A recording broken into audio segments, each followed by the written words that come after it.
And we are live. Welcome back to Tomorrow's America. My name is Richard Donahue. I'm here with my co-host, William Donahue. And Venezuela is under U.S. rule currently. Nicolas,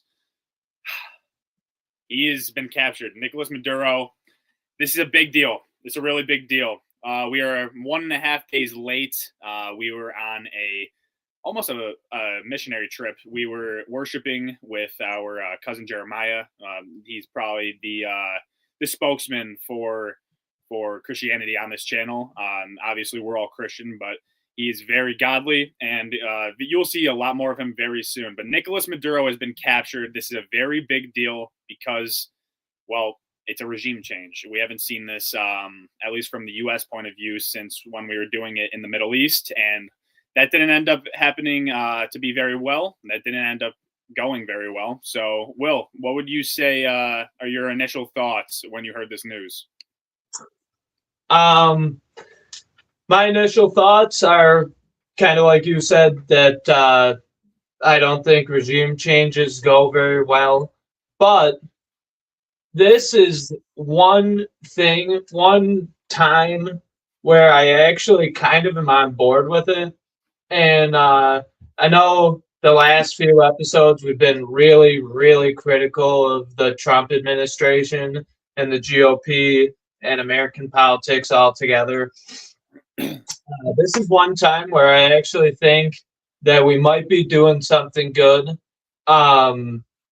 Basically, Maduro's been captured. We lost no U.S. soldiers, no casualties with that going on.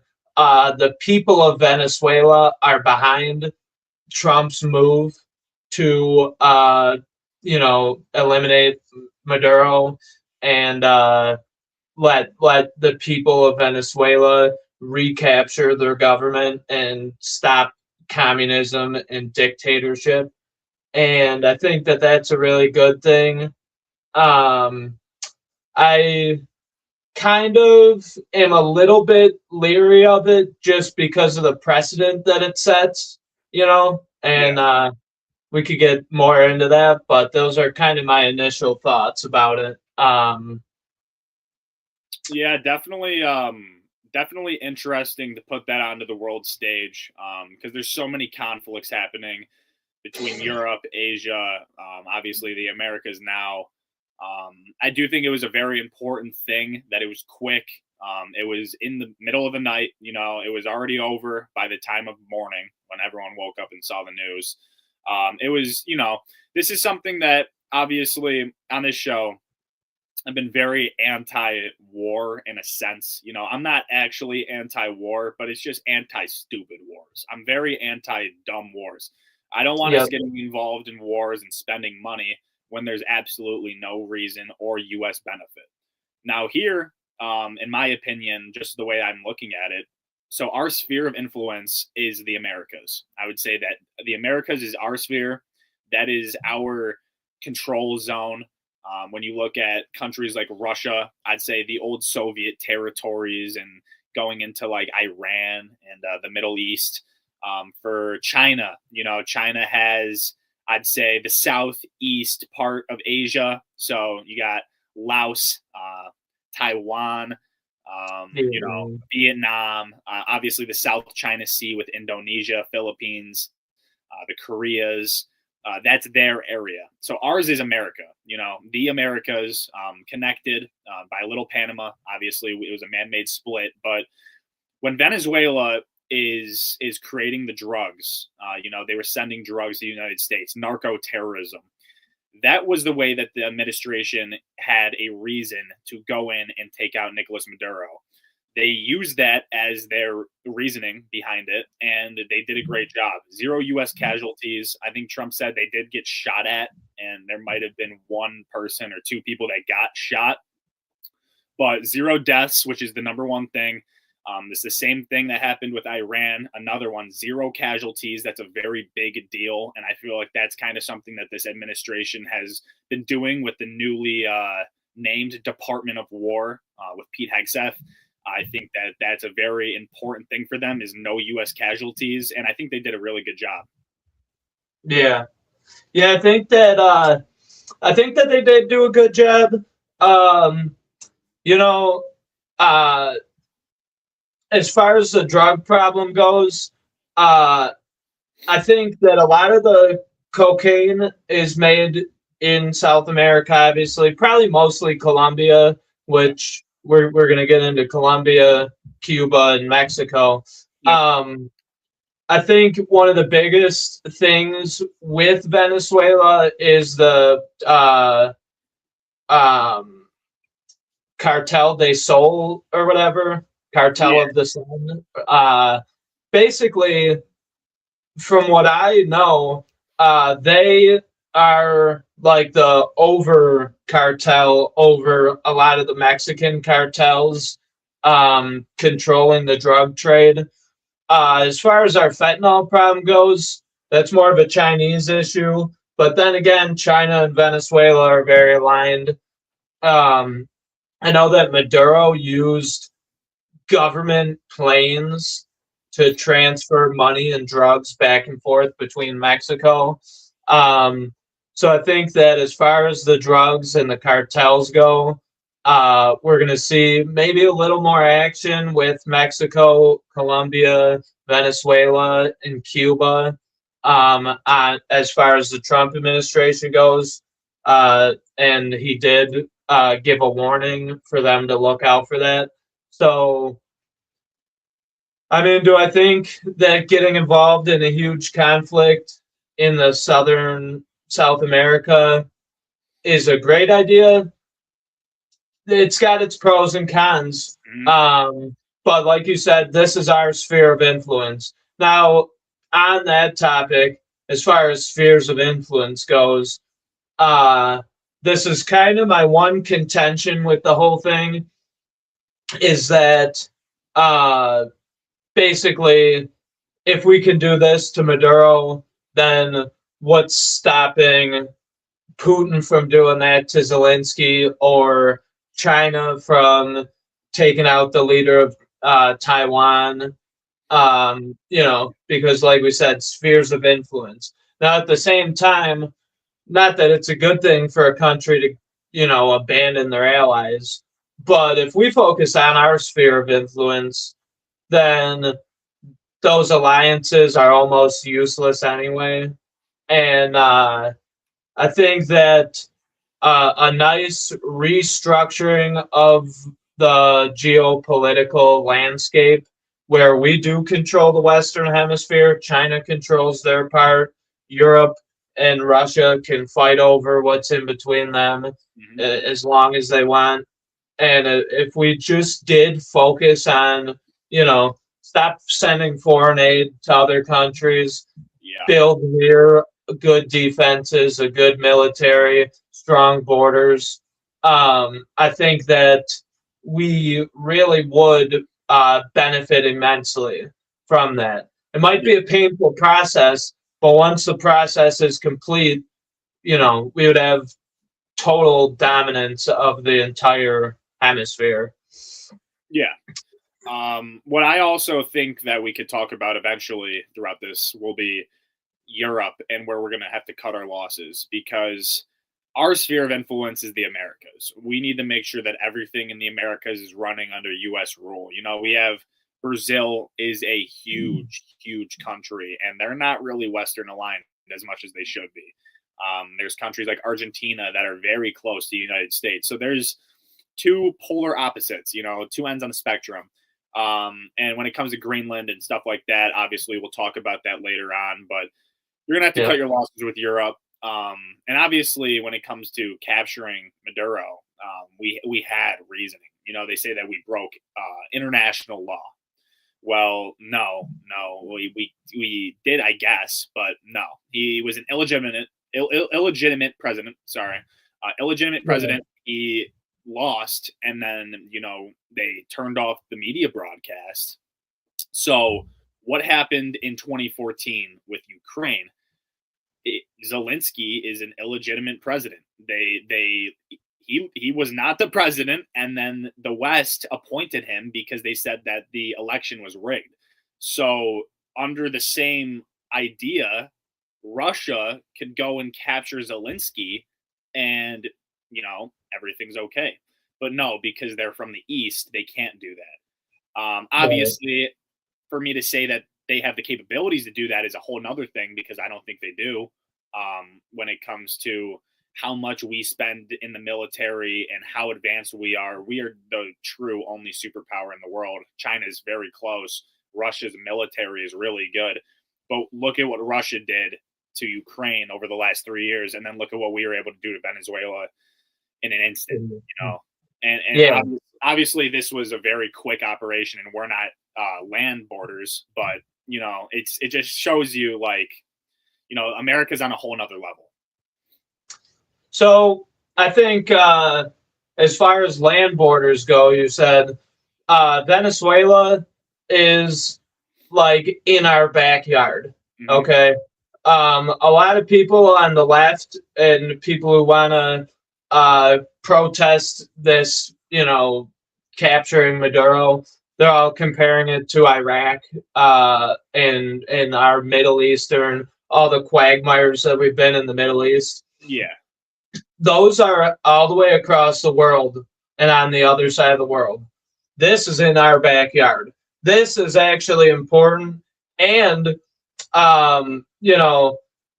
these wars directly affect the American people. We had Venezuela empty out their prisons and insane asylums and send all their people over here when Biden was in office. Now, a quick question is, if it's so great over in Venezuela, why did all those people flee and come here during COVID? So I think the left is a little confused. That's the point I'm trying to make. They want to compare this to our wars in the Middle East, which is not even close to being similar. Those wars are all the way over there. They don't really have much to do with us. They're more for defending Israel than they are for defending the U.S., which is a U.S. interest, supposedly. But those wars are ones that I disagree with. This one's here. Also, the left is confused. They want to say, "Oh my God, you're invading a sovereign country, and that's their democratically elected president or whatever." That's also not true. Maduro stole the election. That was super obvious. All of South America wouldn't recognize Maduro as the official leader of Venezuela. So that's not true.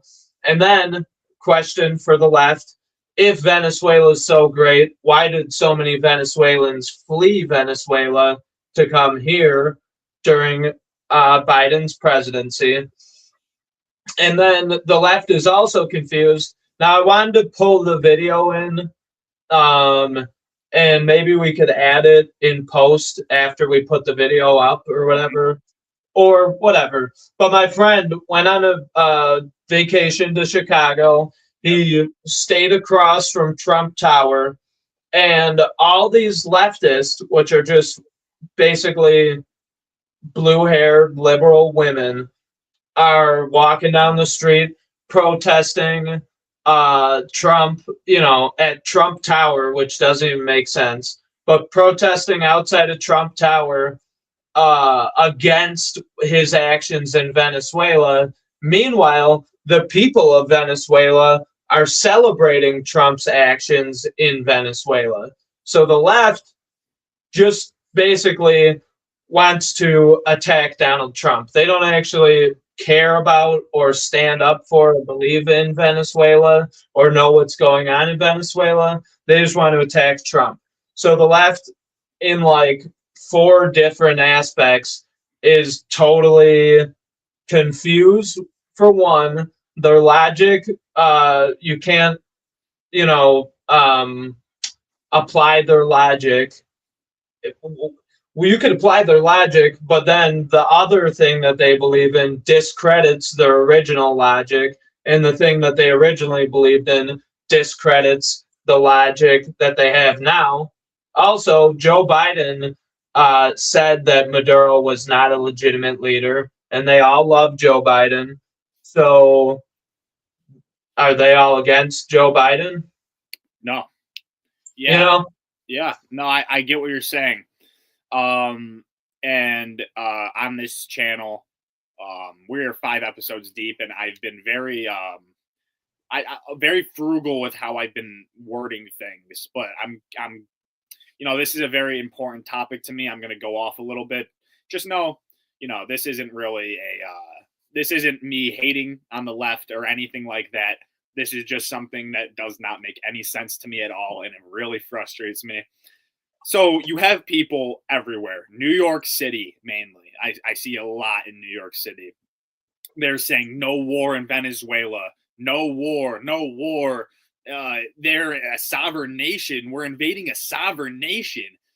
Dude, he's not an elected president. It doesn't even make any sense. They're saying he's an elected president, which no, he was falsely elected. All of South America, just like Will said, all of South America does not view him as the legitimate president because he was not the president who won the election. It was completely scammed. It was completely rigged.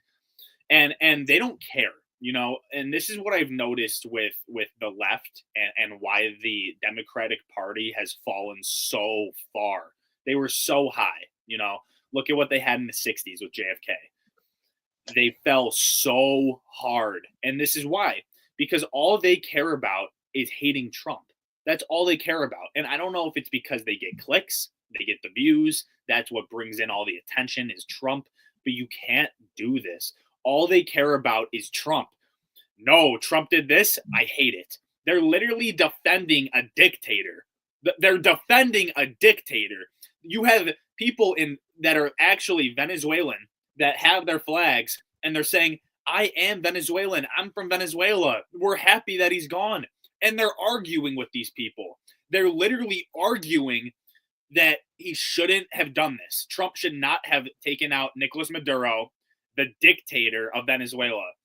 They're calling it a liberation. They're literally calling it a liberation. We liberated Venezuela. That's why they're so happy. They don't care that we're going to take their oil for reparations. They don't care. And also, Donald Trump said that we're going to, and I don't know how much exactly the percentages would be. He said that we're going to split it between, number one, the Venezuelan people, number two, the Venezuelan people abroad, which is the people that had to flee, and anyone that has Venezuelan descent, and then number three, the United States. Okay, so that's the oil that we're going to do, that we're splitting up. We're investing a ton of infrastructure into Venezuela, number one. I mean, they are sitting on the number one oil deposits in the entire world as a nation. And they are one of the brokest countries in South America. It doesn't make any sense. We're actually putting in so much foreign investment and helping them out. We're going to help run their government, and hopefully, and I say that hopefully because we haven't had, regime change under Trump, at least that I can think of. We're going to do a better job of what we did than, when we were taking out presidents of the Middle East. But it doesn't make any sense. These people just want to argue. They and it's funny. It's actually really funny because the college educated that makes people more liberal, actually, I don't know. I mean, is college education really like that big of a advantage when people are literally arguing against liberated people? People that are liberated are literally crying. 93-year-old grandmothers crying of happiness. They're dancing in the streets. And then these people want to defend a dictator just because President Trump did it. That's it. If Joe Biden did it, you wouldn't hear a word. You would not have any protests. I swear they're getting paid to protest. Like, it doesn't even make sense. These people just, it's so frustrating. It really is. Like, I don't understand it. Oh, yeah. The left, well, being educated doesn't make you smart. Mm-hmm. Being educated just means that you went to school. So if you went to school longer than me, but you, have no concept of freedom or humanity or free will or, what a dictatorship looks like, then you're not, you're educated, but you're educated. If I taught every day and I taught you, that um, uh, living in a barn was awesome, you know, it wouldn't be you wouldn't be smart. It wouldn't be smart to go live in a barn, but you've sat through 100,000 lectures about why it's so great. That doesn't mean that it's the right thing to do. So being educated doesn't make you smart. Now, on top of that, um, so you said, now who said this? Trump said that we're going to split it between the Venezuelans and all that. Yeah, it was a reporter that asked him. They said, what do you plan on doing with the oil? And he said that the Venezuelan people, number one, will benefit along with the Venezuelan citizens abroad and the United States. We've already seized a lot of their oil, though. Like, we've seized it over time. So the United States is what, 38 trillion in debt? 38 trillion. Yep. 38 trillion in debt. Now, you know, we fight all these wars overseas for oil, for rare earth minerals, for all these things. Venezuela, like you said, has the richest oil deposits, but they don't have any refining capabilities. And the reason why is because all that Nicolas Maduro is a continuation of Hugo Chavez. And Hugo Chavez was a communist. Now, communism, a lot of people say, oh, yeah, communism has failed so many times, but nobody ever did it right. And that's why it failed. No, communism is meant to fail. Communism purposely brings down society to make their people poor so that they could control their people. So Hugo Chavez shut down all their oil refining capabilities, and you know, Maduro is continuing that. So basically, Venezuela has no ability to refine this great resource that they have, which Trump said he's going to bring in American oil companies to, you know, help with that. Also, there's African children right now in cobalt mines digging for cobalt with their bare hands, which is deadly toxic.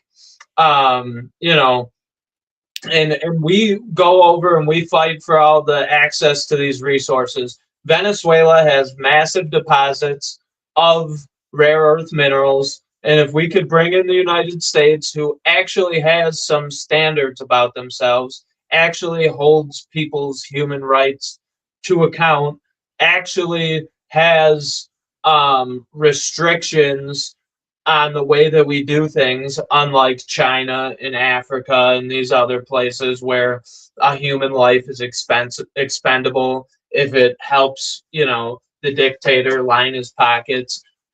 We actually could go in and get these resources, one, in a humanitarian way, and two, in a way that benefits the Americas. And we're 38 trillion in debt. Imagine America solvent, no debt. Imagine us being able to pull out of these things by making alliances and partnerships with people in our own hemisphere, that we don't have to go and fight these foreign wars. We have it right on our back porch. We could just go talk to our friends and our neighbors and make trades and get what we need, and you know, continue to be a powerhouse on the world stage while getting all this debt off of our back, getting all the foreign influence off our back, and you know, becoming the superpower that we once were. I want to talk about the congressman. You mentioned Thomas Massey, and I think that a correction is needed. Sorry, Rich, I didn't tell you I was going to do this. I think last time we were talking about lobbies and foreign interests, and you mentioned Thomas Massey. Yeah. Thomas Massey is actually super against foreign lobby groups and special interest groups. You might have just been confused, but so Thomas Massey is against all that. But he is saying that Trump should have waited for Congress to approve any actions in Venezuela. basically, I don't know who agrees with that, but my question, if I was talking to Thomas Massey right now, I would ask him, you're against all the lobbyists and all the special interest groups, and you say that 93% of Congress is infiltrated by lobbyists and special interest groups, then why would you then? I know that he's a constitutionalist, and I love the Constitution too, but why would you not want our president to take action and have the decision put into the hands of the people that you say are working for lobbyists and special interest groups? Why would we wait for them to take action when we know that they're going to drag their feet and nothing's going to get done? Thomas Massey. Mm-hmm. Well, yeah, and it doesn't really make sense to me, at least. This is something that had to happen. We go through Congress for the declaration of war when we're going to say that we are going to war with you. Well, like, we don't do that anymore. And also, it doesn't really make sense to me why we would go through Congress and make it a big ordeal when this is supposed to be something that happens in the night with no one expecting it. I don't know. I don't really like Thomas Massey. He's really he's one of the better congressmen, but like, honestly, none of the congressmen are very good. I don't know. He's big on the Epstein files, which I like, but like, he's kind of spineless because he has such a dedication to being constitutionally correct. But the problem is the left isn't constitutionally correct, and we need dramatic, drastic action right now while we have the leadership of the country to get rid of the unconstitutional things that the left has done. So Thomas Massey, I love him. I wish all our politicians for the entire time that the country's been together. I wish that we had a million Thomas Masseys in Congress. Then we wouldn't have the problems that we have now. But because of the problems that we have now, Thomas Massey is making himself obsolete because he's not the left isn't playing fair. Basically, this is someone else. It was a reporter, Royce White. He's actually a Minnesota politician. He's a great guy. He said that about Thomas Massey and the right. He said that we're in a basketball game right now, and the other team is throwing elbows, and playing unfair, and the refs aren't calling it. So what do? We have to kind of play a little gritty and throw a couple elbows ourselves, and then when we throw an elbow and their bench clears out and there's a brawl and the entire team makes it on the field, and our bench starts clearing out, basically Thomas Massey would be the last one to get off the bench and join the brawl. And the problem, or the thing is I'm not going to be the last one to get off the bench. Right now is go time. Our team is brawling and I'm in the fight and I want to win. And,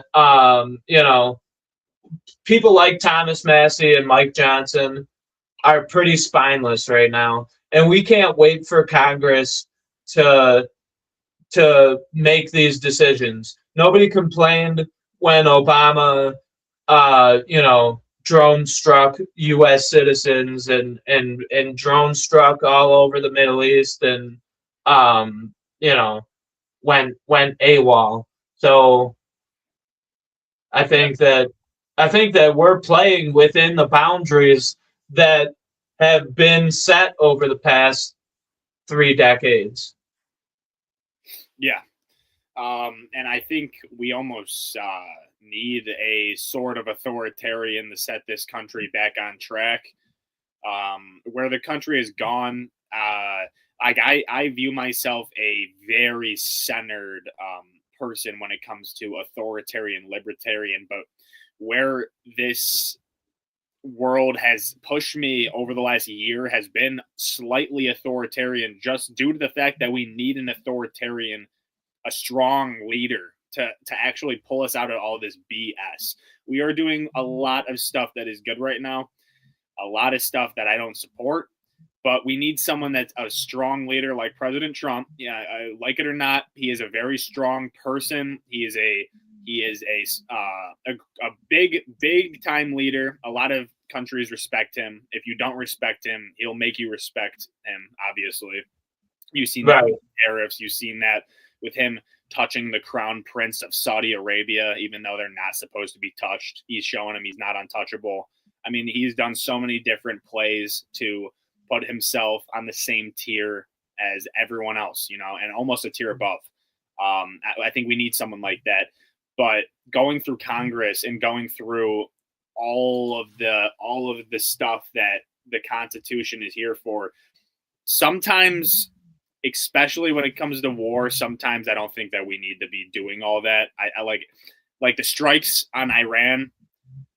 I didn't support that at all, but that's also something that I don't think we should have gone through Congress for. If we were doing that and we were doing it to get rid of nuclear sites, you don't go through Congress. It's going to take too much time. It could get public. Like, there's a lot of stuff that I don't really agree with when it comes to that. But I do think eventually I would like to have a more libertarian president, but not where the country's at right now. Not when we're going to be at $40 trillion in debt by 2028. And our economy is at a very low point. We have housing prices shooting way up. Like, there's a lot of stuff that we need to fix before we can go back to where we were. So this isn't the first time that something like this has happened. Back when Andrew Jackson was the president of the United States, we were having Indian Native American wars after Native American wars. We fought every Native American tribe, and people want to say, you know, we stole their land or whatever. It's called conquering a country. It's what happens. You know, they could be mad about it or whatever, but eventually we ended up owning the land, and we gave Native Americans reservations, and they still wanted to fight with us. You know, I mean, whatever. Aside from the really detailed parts of the history, basically, when Andrew Jackson was a president, he saw this problem and took it upon himself to solve it, which, you know, they call it the Trail of Tears. They moved the Native Americans from Alabama to Oklahoma, right? And all of Congress was flipping out. The Supreme Court said that it was unconstitutional. And you know what Andrew Jackson said? He said, okay, well, you know, then send your military to stop them. Oh, wait, you don't have a military? I'm the commander in chief. I'm in charge of the military. That's what I thought. This is my power. I'm putting a check on your power by using my power. I'm in charge of the military. And, you know, whether you agree or disagree with it, I think that we need Trump to make a bold statement like that. Okay, you want to disagree with it? All right, then send your military up here to stop me. Oh, you don't have one? I do? Okay, then sit down and let the president do what he needs to do.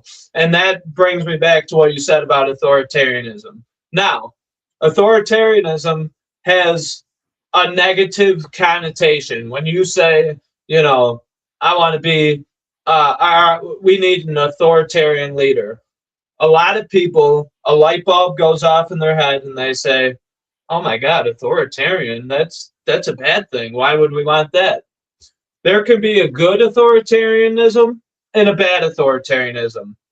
Maduro using authoritarianism to bring his people down and oppress them and control them and line his pockets and sell drugs and do all the narco-terrorism things that he does, that's bad authoritarianism.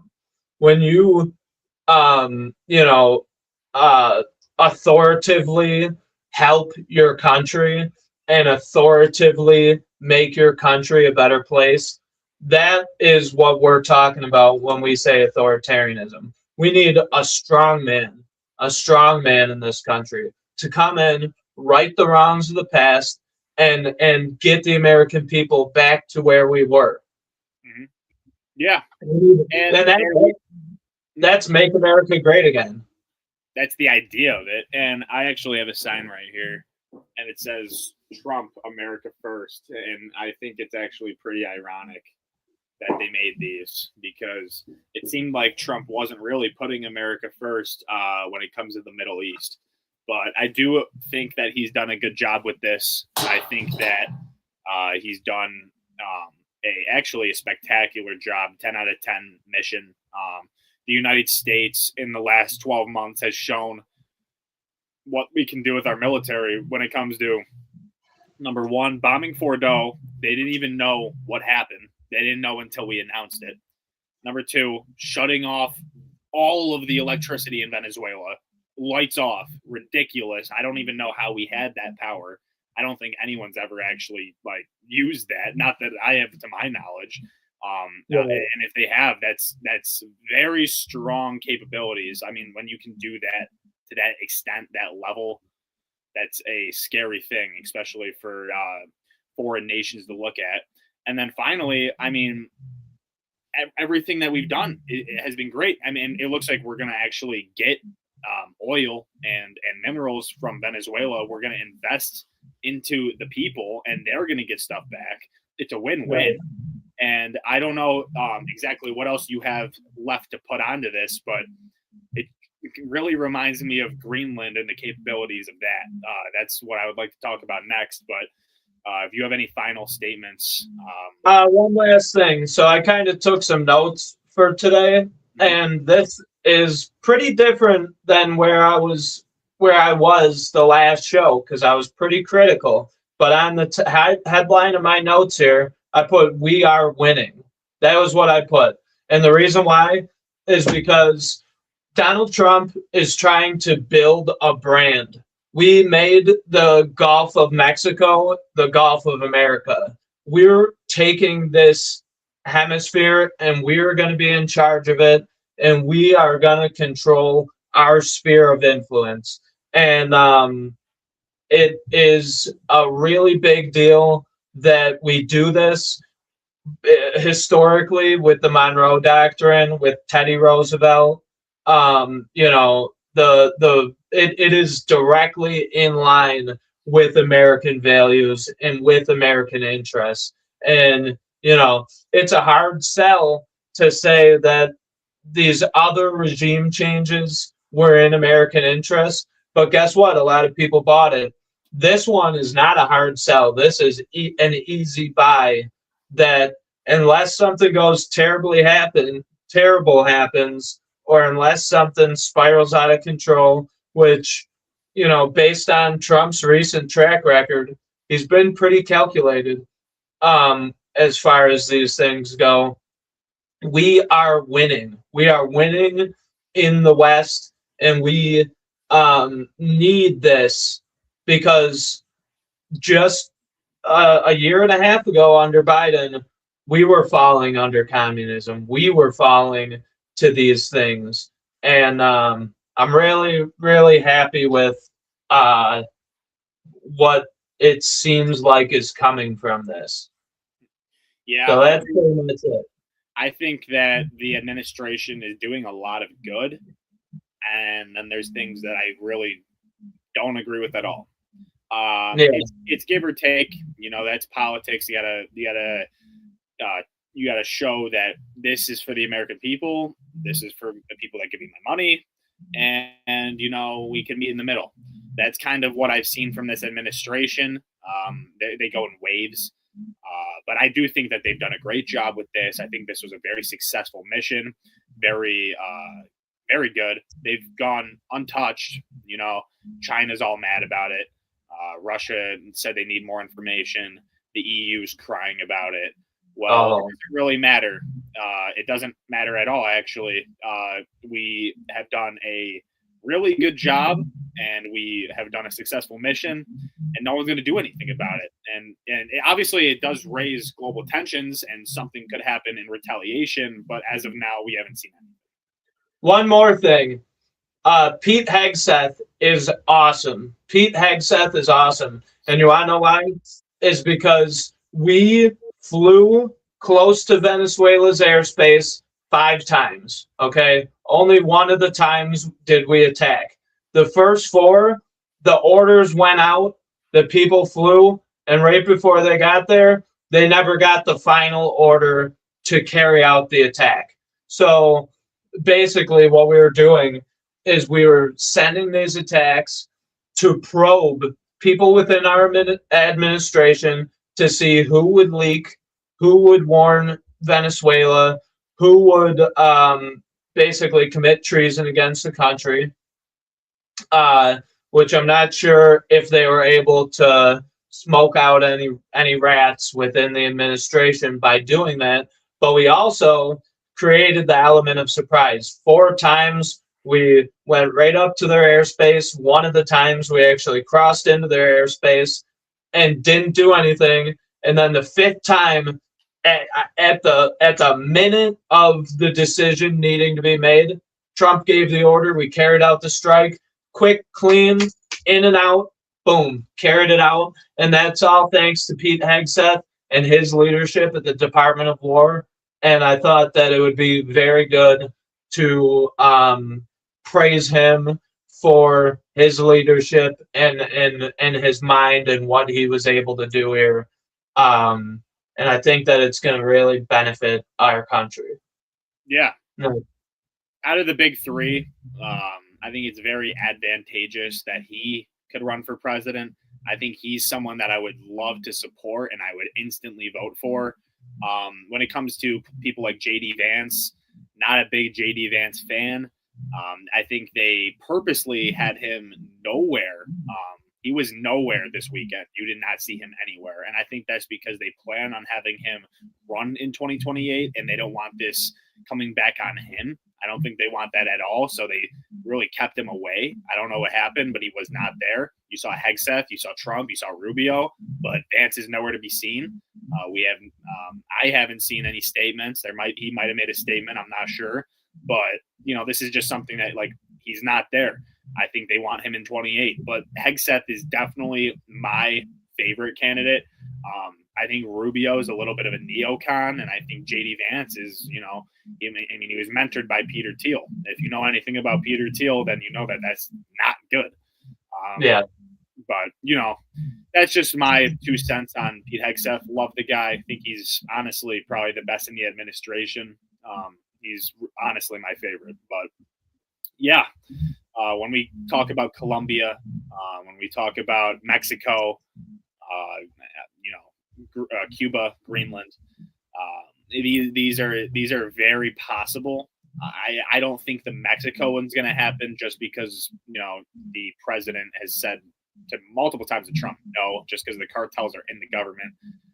Maybe later on, but I feel like Cuba and Colombia are ones that are possible. Those are actually 2 possible scenarios.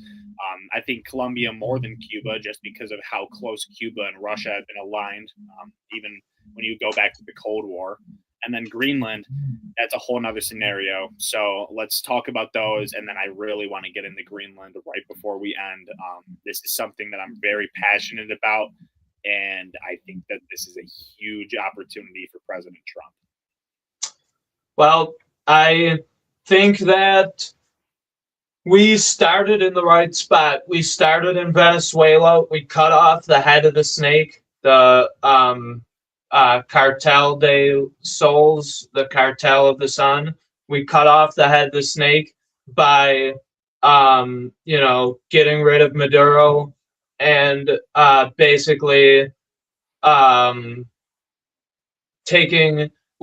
destabilized Venezuela in a way that we destabilized their cartel, which was in control. And that is going to roll downhill when it comes to Mexico, Cuba, Colombia. These countries, like you said, Claudia Sheinbaum in Mexico, she is literally a puppet of the cartels. She, realistically, without the cartels, 1, has no cards, and 2, wouldn't have the audacity that she has. Colombia is a massive hotspot for cocaine, and Cuba is, I think that they're letting China build military bases in Cuba. So that's something to look out for. But all these countries are controlled by the cartels. Now, you get rid of their drug trade and you get rid of their economy. Also, in these countries, there's like no dogs, no pigeons, no cats roaming the streets because the people are eating them. They're so poor because of the communist dictators that they've had in power for all these years. The people are literally eating like squirrels and dogs and stuff. So if you have literally 1776 worldwide where we liberate these people, you're going to have all the support in the world from the people of these countries to get these dictatorships off their back and be liberated and be able to be a more libertarian. Thomas Jefferson was a libertarian. The liberals now aren't liberals, they're communists. They just have a title called liberal, but they don't believe in any liberties. Zoran Mondani wants to confiscate private property in New York City, and he's a quote unquote liberal, but that's not liberal. That's communist. That's a dictatorship. We can overthrow these dictatorships in all these countries, have them one elect populist leaders that actually represent them, and two, get rid of the dictatorships that have oppressed them, and they will become more Western aligned.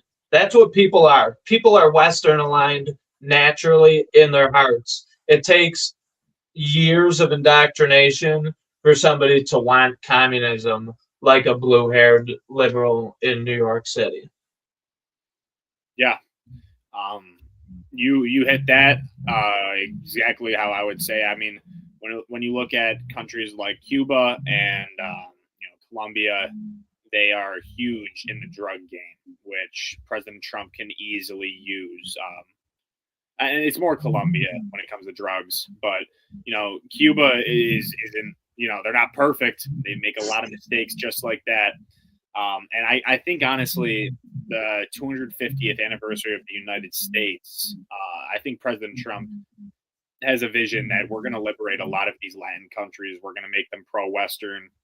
And I think that actually has a very good, very good idea. If that's actually what he's thinking, that's a very good idea. You know what else? A lot of people say that Trump doesn't have the authority to do this. These countries are dropping drugs into our country.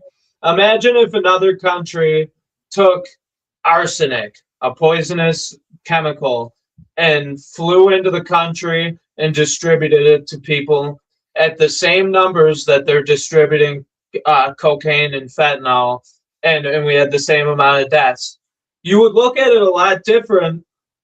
People on average would look at it a lot different and say, oh my God, they're sending arsenic over here and killing our people. That's an act of war.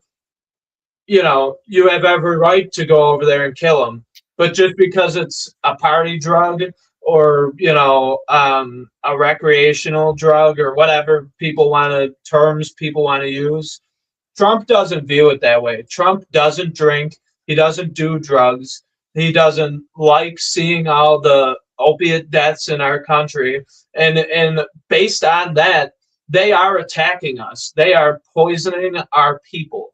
That's an act of war. And I think that Trump, with that, has every legal right to go over there and do what he has to do to stop it, to shut off the valve, and stop the flow of these drugs from coming into this country and poisoning people. Everybody knows somebody who has a drug problem and wants them to get clean and wants to help them. We all sympathize with that.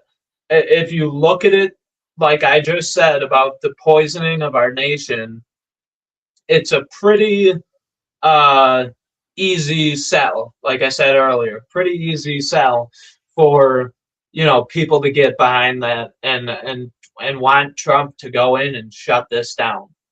Yeah, no doubt. It's terrorism. Narco terrorism is what they call it. It's the official term. You cannot terrorize the United States, and whether that's a event like 9/11 or a attack on the United States like that, or a attack on the United States when it comes to getting our citizens addicted to drugs, and when it comes to fentanyl, killing our citizens. Fentanyl has been one of the biggest problems of the 2020s. It has been huge. It's blown up, larger than heroin. When it comes to the deaths, fentanyl has been immense when it comes to the drug game. It's very bad. When it comes to what I see in the future of the United States and what my vision would be, what I would love to see, I would love to see a American Union. We are the United States of America, but if you're in the Americas, including Greenland, that's North America, we should be unionized. I would love to see a economic partnership with North and South America combined, Latin America, the cultures that these countries have as well. I mean, it's beautiful cultures, but they're getting destroyed by their government. It's not okay. Yep. When it comes to Greenland, that is North American. They have a land border with Canada. When it comes to an island, they have a land border with Canada. So how would a European country or territory have a land border with Canada? That doesn't make sense. That's the Arctic. It's in the North Atlantic plate. And why do I view it as such a advantageous opportunity for the United States? Well, number one, there's 57,000 people who live there. That is 1/6 of Buffalo's population. That is no one. Okay. Number two, the strategic element of it. We are in the Arctic with Alaska, but if we could be in the Arctic along with Alaska with Greenland, that's huge. With the Arctic melting, there's a lot more mineral deposits that will be freed up, along with usable space, and also the Northwest Passage, which takes around 10 days less than the Panama Canal, going through Canada and Greenland, obviously. And then also national security. That helps a lot with national security. And I wouldn't even just say national security, I would say international security, because without the United States, China and Russia have a field day. So going and putting that all together, if we could acquire Greenland, and I'm not saying a military exercise is needed, but I would see, like, instead of sending $5.7 billion to Israel, maybe we could use that money better spent and give it to Denmark. And then we could even pay 57,000 people $10,000. And that's a well invested investment. That's something that I could see happening. Also, Trump is an all powerful leader. He's a very powerful guy. NATO's president calls him daddy. And that was a very big clip, and that blew up a lot. But why don't you just say, all right, well, we're going to leave NATO unless you give us Greenland? And what's the worst thing that happens? They say, we're not going to give you Greenland. Okay, well, we're going to leave NATO, and you don't even get Greenland, right? You leave NATO. NATO turns into the EU, which I already think they should do. And that's a very powerful alliance. And then, wow, well, now we can make an alliance with the Americas, which is our hemisphere, and we could focus on us and isolationism, which is another thing that I think is a possibility and a positive.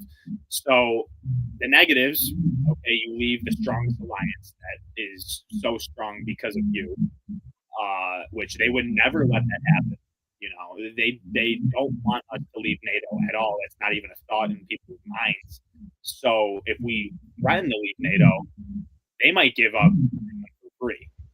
And that's something that I said, international security. Like China and Russia have boats all over the coast, all in the Arctic. Like, we don't want China to be in the middle of North America and Europe. They already tried to do a mineral deal with Greenland. They tried to make a economic deal with Greenland in the middle of us originally talking about getting Greenland in 2024. So would you rather have the United States take Greenland and make your alliance even more powerful and protect yourself even more, but you lose your imperialistic territory, or would you rather have China get it and then have a foothold in the middle of America and Europe? It's a no-brainer for me. And another thing about Greenland, if you look at a globe, right? America would be here on this side, and China's on this side, and Russia's on this side. So, if you go east to west, those things are a far distance away from us. You'd think we'd be safe. But if you go right over the top, Russia's right there. You go right over the top of the globe, and Russia's right there. Greenland is in such a strategic place, at the top of the world, where just for strategic military purposes, and I never really was a big, when Trump said that we were going to acquire Greenland, I never really, I could care less one way or the other. But Greenland themselves over the weekend, seeing the Venezuela thing, they talked about how it almost might be beneficial to become part of America. And that's what I'm talking about, Trump building his brand. He's shown strength, and now the whole world is seeing it. And we are a powerful brand. People want us on them like a Nike check on your sweatshirt.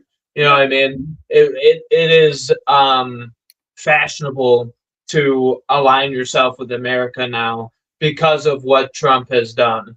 And I don't know how far it's going to go, but it might be. Oh, there you go.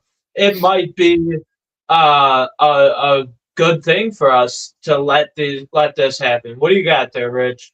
All right, so right here is a perfect map of exactly what we're talking about. You think that Russia is super far away from the United States, but it really isn't. Number one, Alaska, Russia, we literally touch. We are 2.4 miles away at the closest islands from Russia. You don't think that. You really don't. So here is I call it the Arctic Circle. This is the circle of the Arctic Ocean. Look at Greenland. And it says Denmark because what? It doesn't even make any sense to me. Russia, Greenland. These are so close. And if you really want to get involved with it, I think we should pay Canada just for these. What's going to happen in World War III? Obviously, a land invasion is almost impossible of the United States, just due to the fact that there's 120 guns per 100 citizens, and the coastlines are almost impossible. But there's a very high chance that Russia, if they did want to go through a land invasion, could just go and blitz right through this area of Canada. And Canada is so weak, we'd end up putting our troops through Canada. And I think that, obviously in war, Canada would almost want to unite with the United States just to protect their sovereignty. But if we could buy this area, which isn't even that crazy, no people live here, no one lives here other than Eskimos. So if we could get this area, possibly, or even just Greenland, that would help a ton. You have Alaska right here, which we have a foothold a little bit in the Arctic Circle. And then you got Greenland. Greenland's a big, big thing. You want to talk about more opportunities, which I'm not that extreme, but some people are. These islands that Norway control, that's another opportunity. I think that I'm fine with them having that because their country's right here. It makes a lot of sense. But Denmark's nowhere near. Denmark's all the way off the page. Iceland is not even in the Arctic Circle. But that's what I'm saying. Look at Greenland. Greenland is the most in the Arctic Circle out of any nation when it comes to how far it comes out into the circle. Russia has all of this land, literally half the Arctic Circle, and as the glaciers and the ice melts and sea levels rise a little bit, I can foresee this region being one of the most important regions in the world, just like how the Middle East is today. So I view Alaska as very, very helpful. And thank you, Russia, for selling it to us during the Russian Empire collapse. I think that Canada should end up selling their territories to us if that is even a possibility. Obviously, they're not using it, but I digress. And by the way, the North Passage that I was talking about, this is the North Passage. You go up through right here and through these islands right here. That's the North Passage. It's on average around 10 days shorter than the Panama Canal. But yeah, this is going to be one of the most important, geographical areas. Russia has all this land, the United States, Canada, Denmark, Norway. And realistically, in a World War III scenario, is Canada, Denmark, and Norway going to do anything to help us win the war? No, give it to the United States. And that's a imperialist idea in a sense. But no, that's not exactly what I'm saying. Greenland was under U.S. control when Denmark folded in, I believe, 6 hours. So during World War II, they were already under our control. So that's the way that I look at it. See what I got there? Oh, yeah. Greenland. All this in green is North America. Greenland is, this is the Arctic Circle right here, this white line. Greenland strategically sits between Europe. Now Russia and China would be right above the map here. So to protect the Constitution or the continental United States, Greenland would be a great place to have, even just for surveillance purposes, to have Greenland would be massively strategic. You got to imagine this is Asia. You got to imagine that Asia is right there on the other side of the world from us. You know what I mean? Yeah. Now this is on a globe, so Asia would be on this side, but in reality, you could see here. You can see the Arctic Circle is right here. Greenland is right on the other side. So, bombs and missiles don't just go east and west. They go north and south too. And to have defensive missile systems, surveillance in Greenland would be massively strategic to protect. You got Russia right here, China right here, and in this map, see the Bering Sea over there? That's Alaska too. So Alaska is very strategic, and Alaska has a ton of oil, and I'm sure Greenland has a ton of oil, ton of resources. These are the things that we could take the debt that we owe the rest of the world and make a few simple diplomatic moves and get our country out of debt and back to being solvent and back to being the world superpower and back to promoting our Western values. South America, there's a lot of different viewpoints politically within South America, but the people of South America are super Catholic. How many Jesuses, Marias? These are the names of a lot of South American people because of their Catholic and religious beliefs that align with America. I'm going back to kind of our original topic, but we're kind of just talking about the sphere of influence of the United States. These things align with our values and our beliefs. These things don't align with Russia and China. Russia a little bit, but Russia tried to join NATO. There's another diplomatic thing that we could partner with Russia, and then Russia's on the Arctic Circle, Greenland, America, Canada, and Canada be ready too, because you're going to have to pick a side here. But, we could really control the entire northern hemisphere and our hemisphere in ourselves with a few simple moves by being strong and by actually fighting for American interests. The Middle East is not, the Middle East is, so this is Greenland here. America would be over here, China over there. The Middle East is over here, way in the middle of, that's a European problem. That's an Asian problem. That's not our problem. These things that me and Richard are talking about here today are in our interests. Those are our values. Those are our problems that don't have to be problems if we can solve them. Then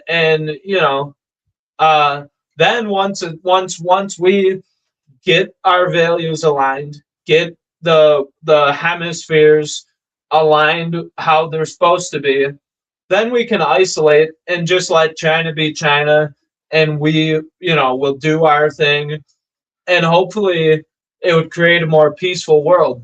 And I hate globalism, so don't get me wrong here. I'm not trying to take the globalist agenda and make it a Western thing where we're gonna be globalists. I think these countries should have their sovereignty and all that.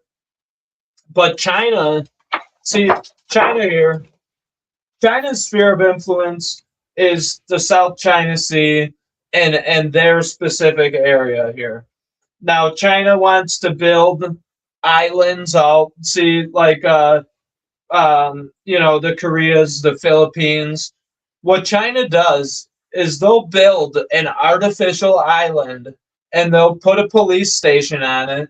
And under the Chinese doctrine, if China has a police station somewhere, then that's their territory.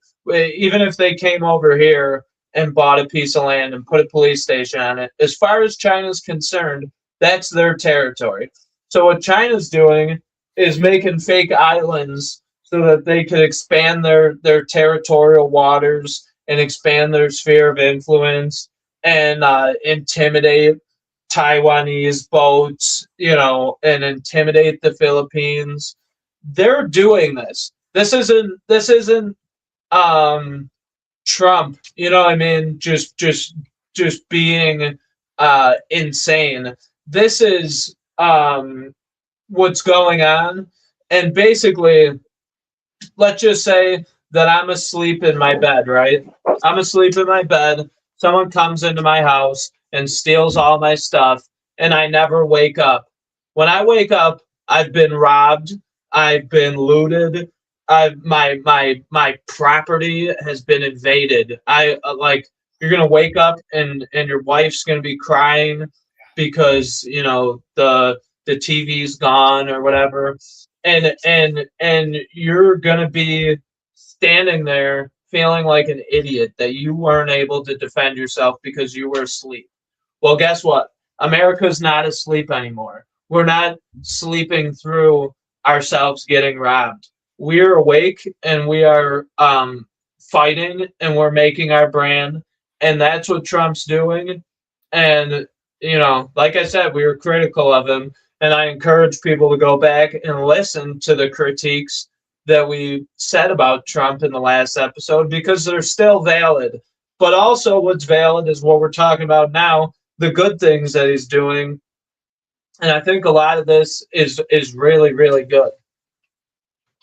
Yeah, no, 100%. And overall, we need to be looking into American interests, and it's America that actually matters. And if Trump actually wants to go through this golden dome process, how amazing would Greenland actually be in that process?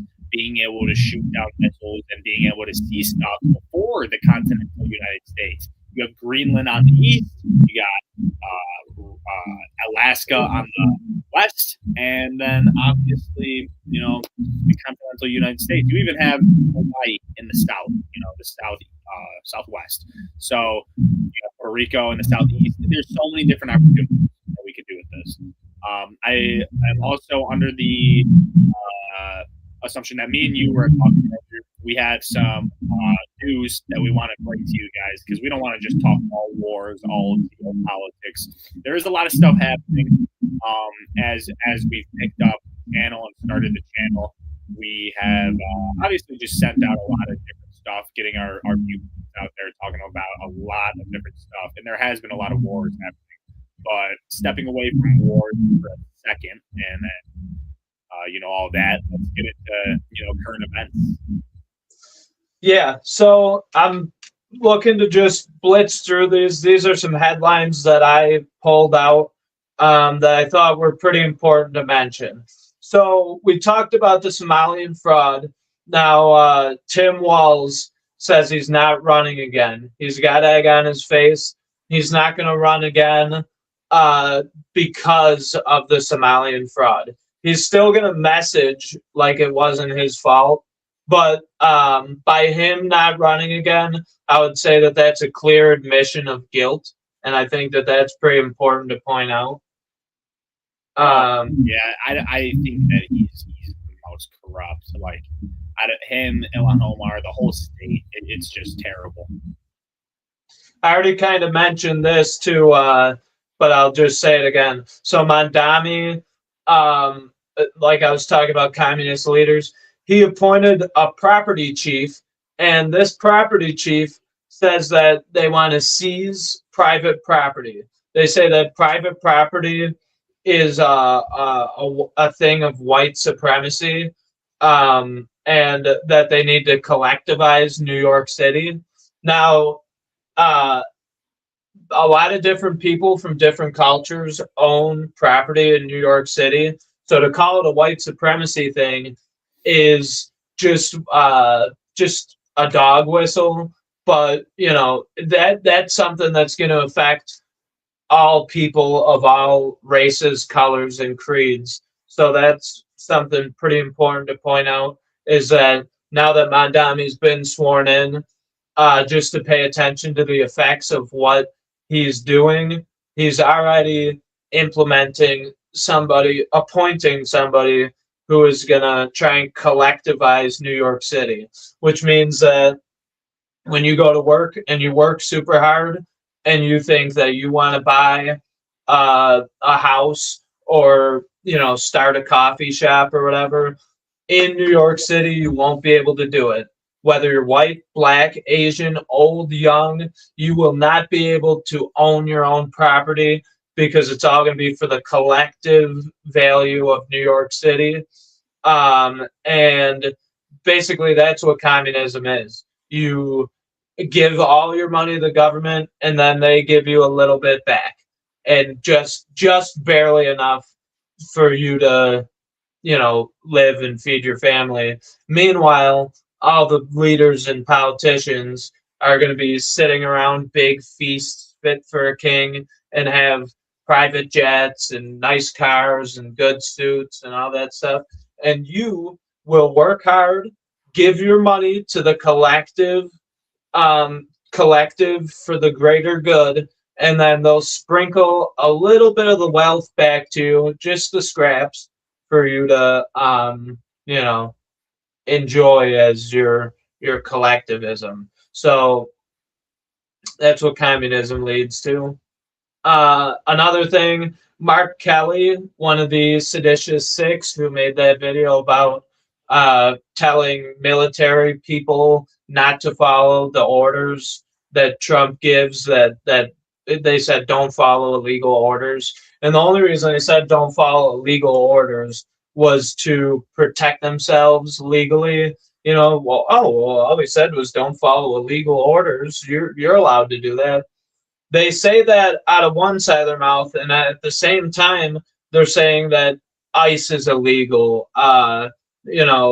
Deporting people is illegal.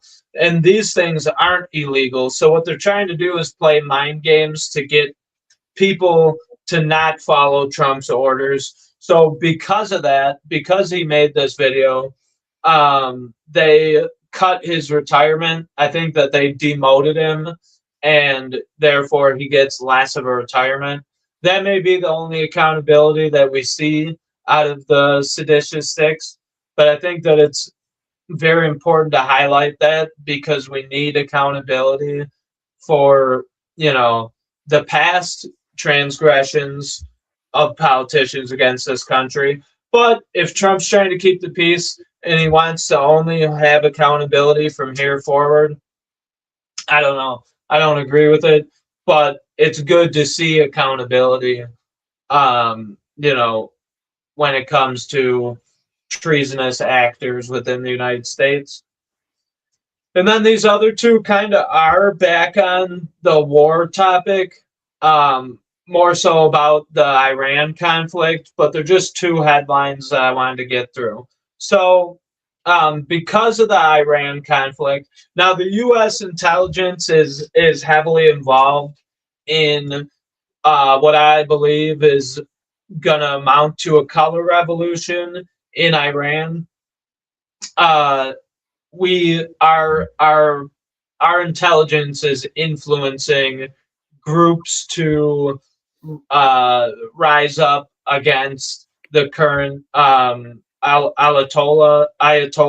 of Iran, and because of that, Ayatollah Khamenei is preparing to flee to Moscow. We know that Iran is Russian aligned, so seeing him flee to Moscow could be a good thing. It depends on, and the same thing with Venezuela and Maduro. It depends on who gets put in place of these people, but these are dictatorships and corrupt regimes. So you know, it's good that the corruption's leaving. We can't let corruption take the place of the corruption that already exists. We need good leaders to take their places. And also, as kind of a symptom of the Iranian conflict, another headline I had, Shlomo Kramer says we need to limit the First Amendment to protect the First Amendment. Now, this is the reverse side of the coin. This is an Israeli lobbyist coming and addressing American politicians about the Iran conflict and basically advising, which is less of advising and more of, you know, hey, we pay you, so do what we say. But they call it advisory. Advising the United States politicians to limit free speech. And you know, I'm against Iran and what they're doing, but I'm also against this with Israel and their lobbies trying to limit my free speech. Free speech regulates itself. If I went out on the street corner and I wanted to be super ignorant, let's say I wanted to be racist, or let's say I wanted to go out on the street corner and I wanted to just insult handicapped people or something. You know what I mean? I should have the free speech and the right to go do that, but you also have the right not to like me. And people can recognize ignorance and decide for themselves whether they want to be a part of it. So free speech regulates itself. We don't need Shlomo Kramer from Israel coming over here and telling me what I can and can't say. You know, to protect free speech, we need to limit free speech. Then that's not free speech. That's not. That's directly antithetical to the whole concept of free speech. So that was just my little news blitz. I don't understand that at all. I don't understand how a foreign nation could be telling us what we need to do. They even said that we need to go and we're the people in power. We need to pass anti-Semitism laws. We need to pass laws that stop free speech. Well, I mean, no, you don't. It's our right. If you don't live here, you don't have the right to tell us how to govern or how to live our lives. So unless it's a politician, I don't listen to little Shlomo over there in Israel. It makes me mad. It doesn't really make sense. That's directly following the marching orders of Netanyahu, who said that Israel's involved in an 8-front war. Now, the first 7 fronts was Iraq, Iran, Syria, Jordan, Libya, and Kuwait, Saudi Arabia, maybe. Those were the first 7 fronts. And the eighth front of Israel's war is a war for your mind as an American citizen. They want to control what we think. This is a direct quote from Netanyahu, who's supposed to be our ally, says that he's at war with the ideas in your head, and he wants to fight it like it's a war. So, of course, he's going to send Shlomo Kramer over here to try and limit free speech so that, they're buying out all the social media platforms. TikTok. Of course, Shlomo Kramer is going to come over here and advocate for that because Israel views it as a war against us. So, in a way, we're de facto at war with Iran and at war with Israel. Just a different kind of war, information war. And I don't like that either. I don't like Iran and what they're doing, but I don't like the fact that Netanyahu literally says that he's at war with what the American people think. We can think whatever we want. That's why we, separated from Britain. We were one of the first colonies ever to do so. We set the path for everyone else from the imperial rage that Europe had. We were the first ones. We did this. We did our amendments because we are going to have rights. Now, if you want to take our rights away, I don't care if it's the first, the second, the third, the fourth, the fifth. It doesn't matter what rights or amendments you want to take away from us. We are not going to let you do so. We are American citizens. Stand with America. If you're not American, then honestly, you're second to me because America first. That's my viewpoint. Yep. I think we had a great show. Hour 22. Thank you so much for watching the video. If you watched all the way through, we appreciate you so much. Please like, comment, subscribe, and give us ideas in the comments of what you want to talk about. If you missed something, news cycle, put it in the comments. I'm sure we'll talk about it in the next episode. You got anything else to throw out there? Quick comment. I just want to say, praise Jesus, praise God. Jesus is King, and thank you all for watching. And great message. Jesus, God is America. Get closer to Christ. Christ is the answer. Christ is the way. Love you guys so much. Thanks for watching the stream.